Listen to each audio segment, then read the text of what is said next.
because you're a level 4, because you've been running your affiliate, because you've been a manager, because you've been a boss for so long, doesn't mean that when the next person comes onto your staff that you can treat them the same way, good, bad, or indifferent. I'm not saying you can't have that same approach that you've had with somebody that's been on your staff for 5 years. That person that's been on your staff for 5 years, you built up this inherent level of trust that you don't have with a newbie. And you got to start at step number 1, which is build a strong relationship. There's going to be a whole lot of things that are outside of your control. Let them go. Let them go. Just focus on what is the best thing I can do. The best thing I can do to maximize my potential. My potential. My potential. 5, 4, 3, 2, 1, go.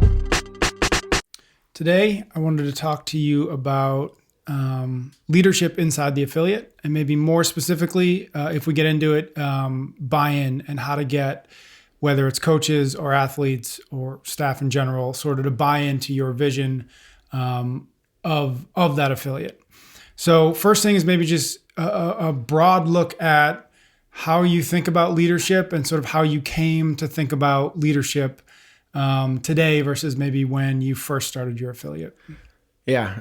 Love the topic. Love everything about leadership. Mostly because when kind of a little background about myself and where I thought I was going to end up in my profession, I did not see myself as a leader whatsoever growing up. And I used to take personality tests, like growing up, and it always said I would be a very loyal person and a very good follower. And that's how I kind of saw myself, was the loyal foot soldier. Tell me what to do and I'm going to do it.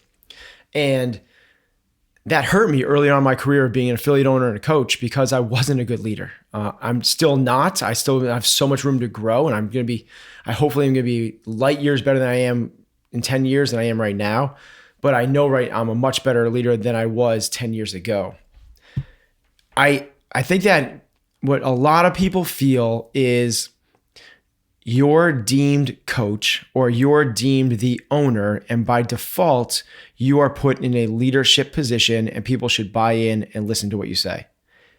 Unfortunately, that's just not the case at all, even a little bit. In fact, because you're put in those positions, you have to work extra hard to get them to buy in and do what you say and all the rest. There's, stolen from John Maxwell, there's different levels of leadership. And I've tweaked this a little bit to fit more for our setting. But I believe the first level of leadership is positional leadership, meaning that people follow you or do what you say because they have to. You're their boss, or you have these initials after your name, or you are their coach. You're running the 8:30 a.m. class and they're taking it, so they have to do what you say.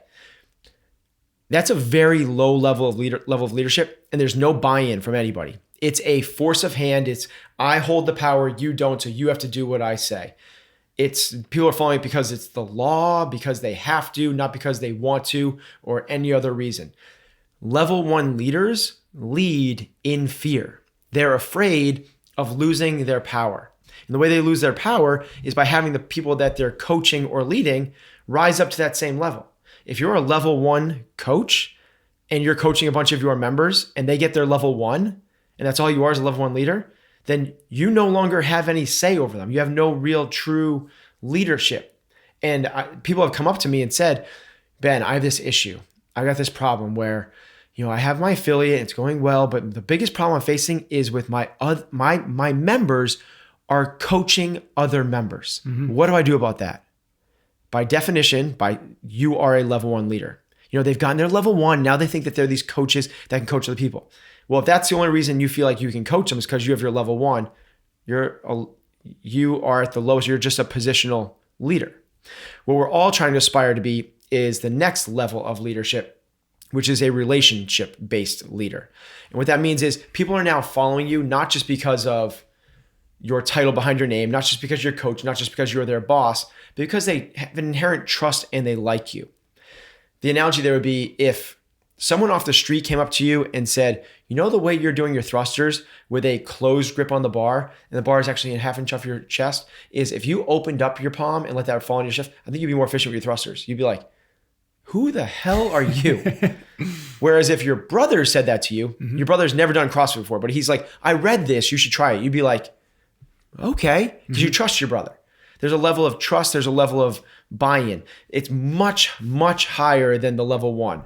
You have to get past positional leadership and grow into relationship-based leadership. It's why the most important thing we have in our affiliates, by far and away, is the ability to build relationships. Without the relationships, you can't coach. That's why we put so much emphasis on it. So we're all trying to grow into this next level, which is relationship-based leadership. It's a nice place to be. It takes a lot of hard work to get there. To get there, you can't do it by coaching the points performance. Most people think that the elements courses that they run or foundations or on-ramp, whatever you want to call it, is about getting people up to speed on the points performance. This person's not ready to come to class. Yes, they are. When you started CrossFit, you didn't know anything. Right. You could do it. What you need to do, the reason for an elements class is to start to build the relationship and the trust between the coaches and the new member and the affiliate in general and the new member. That's what it's about. If you can build that trust, then all of a sudden, they're going to start to listen to you and get the buy-in. But unfortunately, what happens is if you stay at that relationship level, first off, relationship gyms are good. They're low drama. I don't want to say they're low drama. There's less drama because there's not the infighting of, I don't think this person believes in me and this person is trying to take my job. That's gone. Yep. So it's a friendship based and they're very social and they're fun, great place to be a part of. People want to be there and they hang out after class and they're doing all the right things. Unfortunately, if you stay at a relationship leadership place, you're going to lose highly motivated athletes or highly motivated coaches because they're looking for more. They want more. And what they want is results. And that's the next level of leadership. If you are a results-based leader, what that means is I've delivered results for people I am leading. I've hired people with no coaching experience, developed them into be great coaches, and they're now on the level 1 seminar staff, and they're coaching people around the world, dictating the message of CrossFit. That's showing results. The next person that comes in on my coaching staff is going to have another level of buy-in because they've seen what's happened in this place. They've seen the growth of a pure newbie with no coaching experience all the way up to one of the 50 most well-respected coaches in the world. They've seen people come in that were 80 pounds overweight that now have 6-packs and are doing 30 unbroken pull-ups at a time. They look around and be like, whoa, there are results here. They see the class of soccer moms all in their 40s ripping off, 3-minute Fran times. It's like, whoa, and they all have 6-packs. It's like, there's something going on here. Right. There's results. There's a bigger buy-in.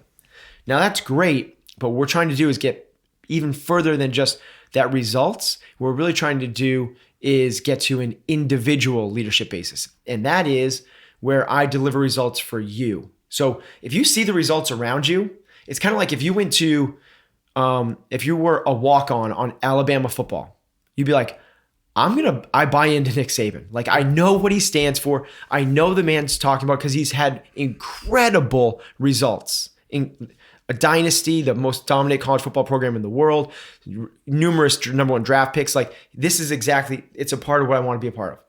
But he hasn't delivered results for me yet. I'm a walk-on. All of a sudden, by year 2, I'm a scholarship athlete. By year 3, I'm a starter. And by year 4, when I'm a senior, I'm being touted as an NFL pick. Like, Nick, thank you. Anything you say, I'll do. Like, you've delivered results for me. It's not about what you've done for other people. It's for me. At that point, when you're a level 4, people will run through a brick wall when you deliver results for them. So let's say you've gotten somebody that walks in the gym and they're 100 pounds overweight and they can't run to the 200-meter line and they can't get up off a bench or a toilet seat without some major work or assistance. All of a sudden, you get that person down to where they're running 9-minute miles and they've lost 50, 60 pounds. And they're starting to do some workouts prescribed. All of a sudden, and they get their life back. All of a sudden, that person's like, Coach, what's next? Just tell me what else you can do. And you're like, well, there's this thing called zone or paleo or macros. They're like, I'll do it. Like instead of this infighting or everything else. Or even better, you go up to that coach, that athlete, and you're like, call him John. Like, John, I know you've been doing it this way. Here's my thoughts. If we just change this up a little bit, He's like, coach, of course I'm going to do it. There's no like second guessing. Like, if I'm a level 1 and I say that, he's like, does he really just want to stay above me on the leaderboard? Does he just not want me to be better than him? Is he trying to put me down? All the little questions come up. There's a 5th level, which is not really what we're aspiring to be, but it kind of just takes place, which is this pinnacle leadership. And that's really what Nick Saban, Bill Belichick, Phil Knight's Nike, Phil Jackson. I'm reading a Phil. Yeah, and actually, you're right. Phil Knight. Yeah. If you go to work for Phil Knight, he's a level 5 leader probably. That level 5 is pinnacle. And that's where your reputation supersedes everything else. People are seeking you out for what you stand for. In fact, what Nick Saban, if a walk-on comes on, he's going to get that buy-in on day 1 because he's got that reputation. Mm-hmm. Most of us as affiliate owners don't have that. I don't have that. I've it with some people, like Katrin David's daughter moved from Iceland to Boston to train with me and be coached by me because she saw me as a level 5 leader. Mm-hmm. But Mike and John Mary Smith from the next town over that are just hearing about CrossFit for the first time and never heard of what we do are walking the doors for the first time. And I'm a level 1 when they walk in. I can't coach them the way I would coach a level 5. Right. Level 5, the athletes on my team and the athletes I coach to go to the games, I don't need all the cordials. I don't need all the criticism sandwiches. I don't need all the pleasantries. I can be a lot more blunt and direct with them because they understand the motives behind what I'm doing. The buy-in, they totally get it. Now I still have to work on it. I still have to build the trust, but it's nowhere near newbie walking in totally uninitiated, unknown. For them, the first steps is building a relationship.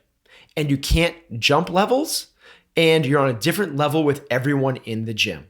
Because you're a level 5 with some doesn't mean you're a level 5 with everybody. Because you're a level 4 here, it means the big thing is if you can recognize where you are with each of those athletes, holy cow, the power you have, because it tells you what you need to do.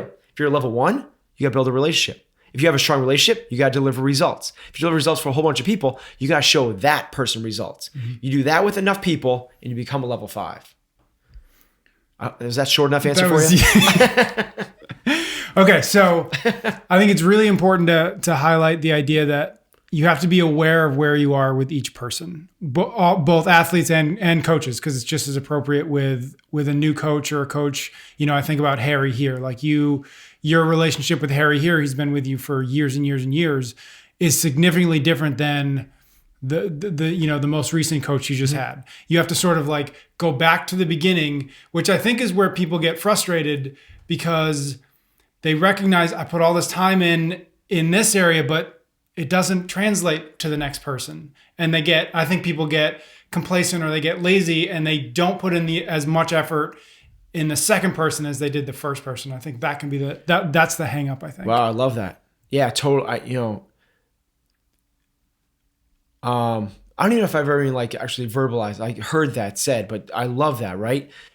Because you're a level 4, because you've been running your affiliate, because you've been a manager, because you've been a boss for so long, doesn't mean that when the next person comes onto your staff that you can treat them the same way, good, bad, or indifferent. I'm not saying you can't have that same approach that you've had with somebody that's been on your staff for 5 years. That person that's been on your staff for 5 years, you built up this inherent level of trust that you don't have with a newbie. And you got to start at step number 1, which is build a strong relationship. Show the person. And when I talk about relationships, I think that people kind of misconstrue what that means and they brush over it. They're like, I got it. So first off, the highest level of relationship to me is the highest level of trust. And Heather and I had this conversation the other night. This is what trust is. You're wanted by the authorities for some heinous act. You hide that person and keep them away from the authorities and you lie to the authorities about it. That is, I trust you more than anything else. Now, there's a really small handful of people in your life that you do that for, right? Who would you hide from authorities? Because they said, I didn't do this, you got to protect me. That's a small number of people. Now, I'm not saying you have to have that with all of your people you're coaching, all the people you're managing, but that's the level, that's what trust is. That's where the buy-in is. It's not I have a relationship because I know their name. I know that they have a dog named Sandy. It's not, I know their Fran time, so I have a relationship with them. It's not they show up 4 or 5 days a week and I give them high fives after every workout. Relationships are way deeper than that. And I don't have it with everybody in my gym. I could get way better at it. And it's something I'm aware of, is how much deeper we go with all of this. But the first part about relationships is, are people sharing fears with you? Are they sharing things that they're afraid of, or are they putting up blockers? If they're putting up blockers and they're trying to make everything happy and jolly and basically what we see on Instagram, right? If what you see on Instagram is what they're showing in real life, you don't have a relationship with that person. You have a social media. It's a fake relationship. You have surface level. You're a friend in quotations, right? You're not really. When people start to share with you what they're afraid of and what they truly want in life, and maybe those are things that might be embarrassing in some situations. Now we're starting to scratch surfaces. When people share with you why they feel like they can't do certain things, now we're starting to get there. You have a person that's working for you, you put them in a management position, and that person starts to talk to you about why they're afraid of managing and why they have troubles with it. Now we're getting somewhere. Mm-hmm. You have a coach, you have an athlete, and all of a sudden they start talking to you about why they smile every time they walk in the gym and it seems like they're having a great time, but they tell you that, that they actually sit in the car in the parking lot for 4 or 5 minutes debating whether they should come in. Now we're starting to get somewhere. Like, that's where we start to share these things. So relationship, don't all of a sudden brush into I'm not a level 1, I'm a relationship leader. Let's do a little deeper self-assessment of that. So those moments where the person is willing to open up a little bit more, right? Have you found in your experience that that's something that you need to pull out of those people? So for example, if it was an athlete in there and you got the sense that there was more there, and you're starting to get comfortable with the idea that this person might trust you enough. Is that something that you just sit back and you wait when they're ready to talk to me about X, Y, and Z? That's when they'll do it? Or do you find it's valuable to say, okay, I'm right there. I think I can get out of them the thing that will make them a little bit better, whether it's a fear, whatever it is. This is a big part of emotional intelligence, and it's not something that's inherent in everybody. And most people, if you ask them, and we talked about this before, if you ask a lot of people, where do you rank on terms of emotional intelligence or people smarts, or how good are your communication skills? Everyone's going to rank themselves above average. Well, everybody can't be above average. It just doesn't work that way. Most people are actually average or below average communicators. They're just not taking a hard enough self-assessment. It takes a lot of tact. It takes a lot of ability to know how to do that with athletes, with people you're managing, or relationships with your spouse or friends or anything else. There's a few key points there. First is sincere listening. So sincere listening is a huge step above what most people are doing, which is what most people are doing while the other person is talking is they're formulating their response. They're not truly listening. And it comes across it comes across really quickly. Here's a little thing that I picked up from one of our members. He actually owns his own affiliate now, but it's one of our members. He was great at this. Is when you would talk to him, he was sincerely listening, and girls loved it for us. He would tilt his head ever so slightly, look you in the eye, and nod as you were talking. Mm-hmm. And then when you were done, he wouldn't say anything. He just kind of let it sit there for a moment. And man, it was so cool to have a conversation with that guy. Interesting. Because you knew you weren't talking to a robot. You weren't talking to somebody who's going to feed you back something. Now that's step one, that's called sincere listening. But engaged listening is even more. Engaged listening is, can you do that? But show the person that you haven't drifted off and that you understand, and you're going to drive. You're not there for the ride. You're not there just to absorb information. You're actually there to drive it forward. You do that by repeating certain poignant pieces to what the person's talking about, and followed up with some sort of open question, not a yes or no. So the example would be someone's I got to go to the doctor tomorrow. I just hate that, Instead of being just Yeah, last time I went to the doctor, that's the worst thing you can do is just talk about you. Last time I went to the doctor, you know what? I had this mole on my back and it ends up being like non-cancer. Thank God. Like, and you know, that's the worst thing you do. The best thing you do is sincerely listen, pause before your response. Now, next, what you can do even better is be an engaged listener. You don't like going, why don't you like going to the doctor? Okay, now we're having a conversation. We're getting somewhere. What's wrong with the doctors? Don't you feel like it's a place that you go and like reaffirm your health and get you on the right track? Is there something that that happened to you in the past or that you're afraid of in the future? And now we're going to start to get somewhere. Open-ended questions with engaged listening is a huge step forward in that emotional intelligence area, which will, as a coach, as a human being, will move the needle for people enormously. The last one is, don't have all the answers. Someone asks you a question. It sounds like rhetorical, but don't answer it. Ask them another question. See if they can answer their questions. So a coach, an athlete comes up to you and is like, I'm a little bit nervous about this workout. I feel like it's a little bit heavy. What weight do you think I should use? You're like, well, instead of 135, I think you should use 95. Okay, where's the level of buy-in there? It's like, again, it's like, okay, does he not think I'm good? Does he not think I'm strong? Does he not think I can keep up with the other people? Is it instead of like asking the right appropriate questions? Last time you did this workout, what weight did you use? And how did it feel? How do you feel about doing it with the same weight today? Instead of saying, I think you should do the same weight today. And just ask them questions so that a good coach is somebody that can get someone to come up with the answers that the coach wants, but they feel like they're coming up with it on their own. That's how you create buy-in. Is it important, or why is it important that as an owner, your coaches are developing this specific skill set? Like, why is it, say you were a level 3, level 4 leader with the majority of your affiliate community, right? Maybe it's not big and it's not so big that you can't do that. Is it okay at that point if you just have really good level 1, maybe level 2 coaches, but who are really good coaches, who are sort of like are tacticians and they see and correct really, really well and they demo really well? Is it necessary that they are paying attention to whether or not they're becoming a 2, a level 3, or a level 4 leader within the affiliate? Or is there a balance there between what your strengths and what you need from a coaching staff? So the first part of that is you said if they're a really good level 1 or level 2, there's no such thing as a good level 1. Okay. You can't coach at level 1. You're leading in fear and you have no buy-in. There's no buy-in in level 1 at all. They're the people you didn't enjoy working for in your past. Okay. They're the coaches that were dictators and told you how to be, and there was no results to back it up.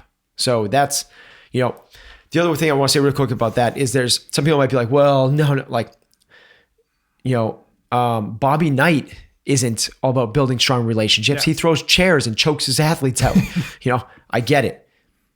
I think that most of his athletes would feel like he would, run through traffic for one of his athletes. Yep. There's a huge level of buy-in. Yep. There's different tact, but also recognize he's a level 5 leader. When you're a level 5 leader, it changes you can change your approach slightly. You don't need all the pleasantries. So having said that, I think it's very important for all of your coaches to be aspiring to the highest level. And here's one thing. If you're a level 3 coach, you should not be aspiring to have a whole bunch of level 3 coaches. You should be aspiring to have a whole bunch of level 5 coaches. Mm-hmm. Just because you're at a certain level doesn't mean your coaches and your athletes can't be better. I've never won the CrossFit Games, but I don't want my athletes to aspire to the level that I've reached. They should be reaching much higher than I have. The level, another kind of level of leadership, they're called level 5 leaders by Jim Collins, the author of Good to Great. One of the characteristics of a level 5 leader, according to Jim Collins, is they leave their position in a position of success so that their predecessors will be more successful than they are. Mm-hmm. A level 4 leader doesn't do that. A level 4 leader might have incredible results. Like the example I might give there is Jack Welch of GE. Jack Welch, arguably one of the best leaders in, in American history in business. But when he stepped away from GE took a major fall. That's not a level 5. That's a level 4. Level 5, and what happens is because level 4s are ego driven. What they see is when I step away, Jimmy Johnson of the Cowboys. When Jimmy Johnson was the coach of the Cowboys, they won 3 Super Bowls. When he stepped away, that's actually Barry Switzer won a Super Bowl as well. But then after that, it fell apart, and that was mostly because there was only this much that it would carry on for. The great leaders have no ego, and they want their predecessors to be even more successful than they were. It's another way of saying I want the people I coach and my coaches to be even more successful than I am. That's a characteristic of level 5s. We want all of our coaches to be at the highest possible level that they can possibly be. If you're okay with them being level 3s or 4s, that's the definition of competence. We talked about that excellence scale. If you're okay with them being level 1s, you're complacent. You don't care. You're building it. You hope people show up, but you truly don't care. If you're okay with them being level 3s, meaning they're giving results to some people, but not everybody, that's competence. But if you're striving for everybody in your gym to get results and everybody in your gym to have phenomenal relationships with their coaches and incredible buy-in from top to bottom, that's the pursuit of excellence. Do you think one of the hardest things about that, especially when running an affiliate and thinking about coaches, is the fear that I'm going to put all of this effort into one of my coaches, and then in 2 or 3 years, they're going to open up their own affiliate?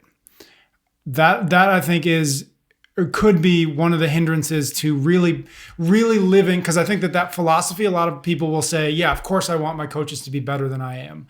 But I think that the fear that comes in is just not so good that they leave me. Right. You know what I mean? And that's something that there's been a lot of gyms open up out of CrossFit New England. So has that been a struggle for you to sort of to live that philosophy and really go all in on, I want all of my coaches to be better than I am? Because that to me is where it like the rubber hits the road a little bit. Yeah. You know what I should do is I have a 4-year-old son. I'm not going to teach him how to tie his shoes, how to cross the street, or how to work hard. Because if I don't teach him those things, he'll never leave. That's true. There we go. So what I have is a whole bunch of I have an incompetent son. Instead, I'm going to pour everything I have into him to maximize his potential today and hopefully grow on that and make it even better tomorrow. Maybe it's idealistic, maybe it's altruistic, but I can't control whether they leave or not. And truthfully, if I am hiring good people, they should want to leave. It happens in every other industry. Yet, if we have a coach for 3 or 4 years at our gym, that's phenomenal stickiness in any industry at these days. Yeah. Very few people stay in one position for 3 or 4 years, let alone something that's inherently part-time for most people.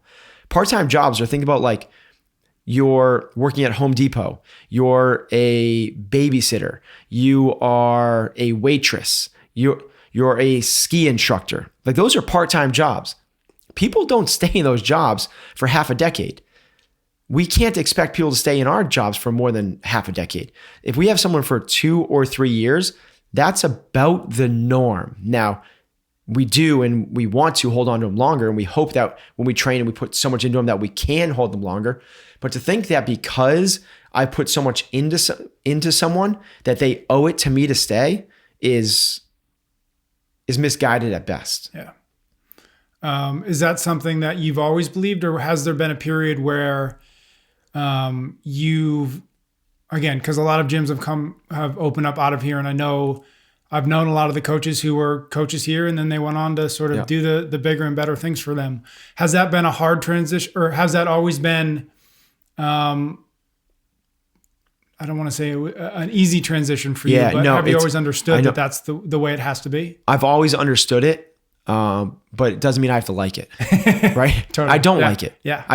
Every time a coach leaves, it's like it hurts real bad for every reason you can imagine, right? I'm losing a friend. People always say, well, we'll be best friends. We'll do events together. It's like, It doesn't. Right, because they have to go run a gym now. Guess what? I'm busy and I'm running my affiliate. You're going to be busy and running yours. That doesn't happen. Yeah. So it hurts for all the reasons. I'm losing a friend. I'm losing an employee, which is probably most likely one of my really good employees. If I'm probably going to lose some members. So I don't have to like it. It's just that me liking it and me trying to control it is two different things. There's a lot of things I don't like that are outside my control. I don't like when it rains, but I don't spend hours every day trying to worry about the rain.